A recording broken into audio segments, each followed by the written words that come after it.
while we're on the subject of Jason Tatum, his former babysitter, also an NBA All-Star, Bradley Beal, has been making the news routes as well. Gary's like, what you talking about, Kwani? The way his face was so confused. He was like, where's she going? Who are we talking about? So he's reportedly open to a buyout. And last week, Gary, we went viral due to your one opinion on Dame dollar sign. But what do you think about Bradley Sherrod, Beal? Dame 75 cents. 75 cents. On the dollar. Almost a Inflation. dollar. Inflation. But what do you guys think? At this point, should the Celtics just go all out and just shoot their shot everywhere? What you say, Gary? What you think? No. No? No, why? Not on this one. No. Why no Beal? Bradley Beal is how I put this. I mean, he's a guy who was a very, very good player in Washington. Past tense. See that? And the Wizards gave him a really unbelievable deal with the no trade clause and all that money. And then ever since then, he's just not been the same player. He's been often injured. He's not a guy and this is a guy who I thought was headed to, not to say sure Hall of Fame, but being one of the top players in the league, right? Being a top 20 player. And then suddenly when John Wall left Washington and it was Bill's team, and it just, since then, he's been just a shell of himself, always hurt, not contributing to winning, and then making a whole lot of money. The Celtics want no part of that. He cannot help them do anything this year. Like, just what I said, he's 32 now. Like, it's just, to me, he had a good first 7-8 years of his career, but it has just been, horrible, Hellsville since then. And he needs, the Celtics could just stay far away. Have him go someplace and try to win a championship, but not in Boston. No, this is not for the Celtics. Stay out of this one. Wait, quick follow-up. You mentioned he being a shell of himself, and injuries aside, if he's not the number one, number two player on a team like Boston, similar to what you said about Damian Lillard, why couldn't he contribute? Again, injuries aside. Do you think wouldn't it motivate him? Could it motivate him? I just don't think physically he is just what he once was. If you look at his numbers, one, he hasn't played more than 60 games since 2018-19, where he played all 82. But since then, he put up 31.3 points a game 4 years ago, his second to last year in Washington.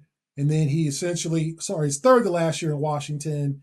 And then since then, the games played has gone down. The numbers have gone down.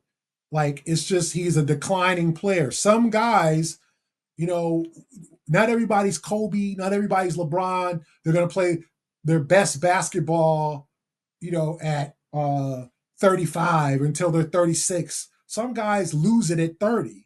Some guys, when their body tells them, I ain't for this life no more.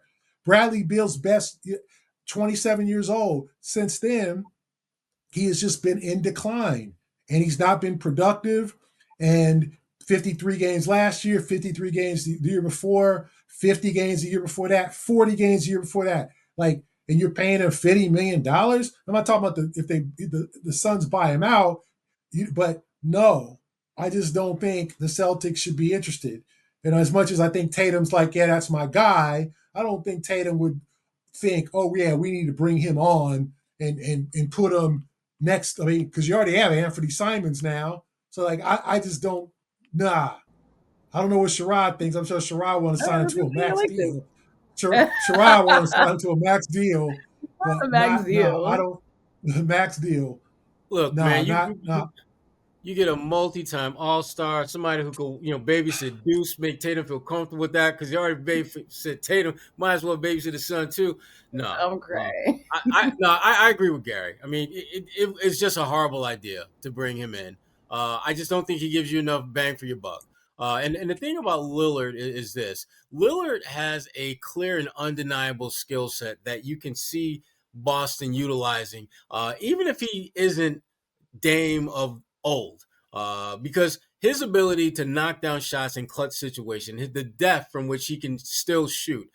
He may not be able to break guys off the dribble like he used to, but because he has such great range, he's still going to be able to get his shot off more times than not.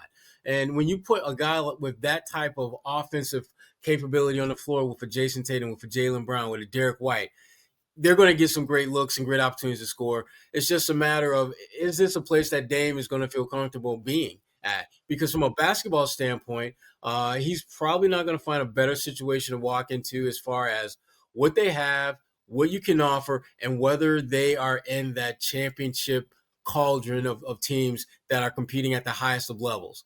And it just makes more sense to go with Dame than it does Beal. And none of us will know what that buyout is going to look like, but Bradley Beal is going to get his money.